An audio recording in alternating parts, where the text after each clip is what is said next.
जय गौ माता जय श्री राम।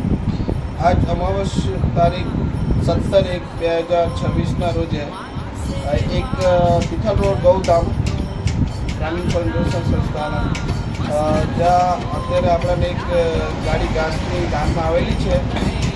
દાનવીનું નામ છે રૂપસિંહ રાજપુરોહિત ધરમપુરથી।